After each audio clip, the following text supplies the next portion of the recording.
सुमित जी घर के पास आए हैं और इनसे जो अभी महाबीमारी चल रही है कोरोना नामक है, तो उस विषय पर हम कुछ जानकारी इनसे प्राप्त करने आए हैं कि इनसे जो जिस प्रकार ये रोग की अफवाह उड़ रही है तो उससे बचाव के लिए हमें क्या करना चाहिए। तो इस विषय पर आप हमें कुछ जानकारी दें ताकि जो आम जनता है वो समझे कि भी हमें इससे क्या फ़ायदा है। मतलब कि जो इंजेक्शन वगैरह लग रहे हैं तो कुछ लोगों के वहम है कि ये इंजेक्शन अपने को जल्दी जल्दी लगवा लेना चाहिए, क्योंकि अभी ऐसा भी सुनने में आ रहा है न्यूज़ वगैरह में कि सरकार के पास ये डोज कम हो गई है, तो इसलिए वो चाह रहे हैं कि हम दोनों डोज जो है वो जल्दी जल्दी लगवा लें। तो आपकी इस विषय पर क्या राय है कि मतलब ये जो डोज है जल्दी जल्दी लगवाना सही है या इनकी जो टाइमिंग दी रखी है हम उसी आधार पर उनको लगवाएं? नहीं, उसी आधार पर लगवानी चाहिए, क्योंकि बॉडी के अंदर अपने बॉडी के अंदर एंटीबॉडी बनने का एक टाइम पीरियड होता है, वो 6 से 8 हफ्ते का टाइम पीरियड है। तो उसी हिसाब से लगवानी चाहिए। ऐसा नहीं है कि अपनी मर्जी से 2 दिन बाद चलेंगे, आज ही वैक्सीन लगी है उसके एंटीबॉडी बनने में टाइम लगता है ना, तो उसी हिसाब से 6 से 8 हफ्ते के बीच में जाइए, फिर दूसरी डोज उसके लगवा लीजिएगा। और जो आपका जो ये बीमारी जो मेन जो है जो कोरोना फैल रही है उसके लिए मास्क पहन के रखो, 2 गज की दूरी रखो, सैनिटाइजर यूज करते रहो। जैसे अभी कुछ लोग हैं जो इंजेक्शन लगवा के आ गए, लेकिन अब वो कह रहे हैं कि अब हमने तो इंजेक्शन लगवा दिया, अब कोरोना हमें कुछ नहीं कर सकती, तो क्या ये उनकी जो सोच है वो सही है क्या? ये सोच बिल्कुल गलत है। हमारे डॉक्टर्स को भी उसके बाद भी हुआ है, ऐसा नहीं है कि नहीं हो सकता है, बट प्रिकॉशन फिर भी रखो, मास्क लगा के रखो। ये नहीं है कि अपने छाता पहन लिया है तो बारिश नहीं लग सकती है, बारिश तो फिर भी लग सकती है ना, छाता एज ए प्रिकॉशन है। तो वैक्सीन प्रिकॉशन डोज है, ये नहीं है उससे होगा ही नहीं।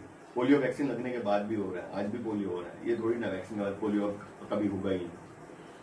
तो वो इम्यून को स्ट्रॉन्ग करता है, बॉडी को लड़ने की क्षमता बढ़ा देगा, ये नहीं है कि होगा ही नहीं। इसमें अब जैसे मतलब कि कुछ ऐसी भी अफवाह उड़ रही है कि इसमें कोई उम्र की है कि भी जैसे बच्चे हैं तो उन्हें जल्दी से नहीं होता, या जैसे अब मतलब कि अपने जो इंजेक्शन की आ गई है 45 वर्ष के बाद आप इंजेक्शन लगवाने के लिए, तो क्या इसमें उम्र का भी कोई फर्क पड़ता है क्या? नहीं, उम्र का ऐसा कोई फर्क नहीं है। स्कूल गोइंग बच्चों को भी तो हो रहा है, पीछे उदयपुर में कितने बच्चों को एक साथ कोरोना पॉजिटिव आए थे, तो ऐसा नहीं है उम्र की वजह से। बट अभी सरकार की गाइडलाइन नहीं है ये ना कि छोटे बच्चों में रिसर्च बेस चल रहा है ना कि छोटे बच्चों में क्या क्या इफेक्ट हो सकते हैं, कुछ और बॉडी के अंदर कैसे कैसे रिएक्ट करेगी मेडिसिन ना, तो वो जब रिसर्च कंप्लीट हो जाएगी उनकी तो फिर उनको भी लगने लगेगा। थोड़े दिनों में एडल्ट डोज भी आ जाएगी, 18 से 45 साल के बच्चों को भी लगने लग जाएगी। और अभी जैसे मतलब कि कुछ अपने तो इस विषय पे भी मतलब कोई रिसर्च हुआ है क्या कि जैसे किसी के कोरोना है और वो क्या है कि अपने घर पे जो खाना बच जाता है तो वो जैसे बाहर डाल देते हैं, तो वहाँ क्या है कि जैसे आवारा पशु वगैरह है जो गाय वगैरह है और भी कोई भी है तो वो उसको वो भोजन उसका कर लेते हैं और करने के बाद वो कहीं और जाते हैं, तो क्या उनसे भी कोई इस टाइप का भी कोई आया है क्या कि बीमारी फैलने का कोई? नहीं, अभी तक ऐसी कोई रिसर्च नहीं है कि जानवरों से भी इंसान में फैलती है, जानवर से जानवर के अंदर फैल रही है, ऐसा कोई अभी तक कोई रिसर्च प्रमाणित नहीं हुआ। तो मतलब इसके तरफ से अभी तक अपने फ्री हैं? हाँ, अभी तक मतलब वो टेंशन वाली बात नहीं है किसी हाँ, अभी जानवर से जानवर में नहीं फैल रही है, जानवर से इंसान में नहीं आ रही है, ऐसा कुछ नहीं है। बहुत बहुत धन्यवाद आपका जानकारी देने के लिए। जैसे अपने जो इंजेक्शन लग रहा है तो उसके बाद कईयों की कुछ हरारत सी होती है, कईयों को बुखार वगैरह हो रही है, तो इस विषय पर आप क्या सुझाव देंगे?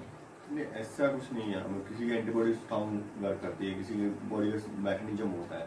अब पहले भी तो वैक्सीन लगती थी ना, किसी को फीवर आता था, किसी को नहीं आता था। अब फीवर आना अच्छी बात है ना, और जल्दी मेडिसिन रिएक्ट कर रही है, नहीं तो बॉडी के अंदर मेडिसिन तो रिएक्ट करेगी ना, वो तो सब पे कॉमन नेचर है उसका। अब अपनी इम्यूनिटी कितना पावर है, जिसका इम्यूनिटी स्ट्रॉन्ग होगी उसको फीवर नहीं आएगा, इम्यूनिटी जिसकी डिक्रीज है उनको फीवर आ जाएगा। अच्छा, जैसे इसमें मतलब कि कुछ ऐसे भी सुनने में आ रहा है कि कईयों का जी घबराते रहता है, तो उन मरीजों के लिए मतलब कि कोई विशेष ट्रीटमेंट वगैरह की है या नहीं, कोई तकलीफ नहीं है, 1 या 2 दिन में बिल्कुल ठीक हो जाता है। ठीक है।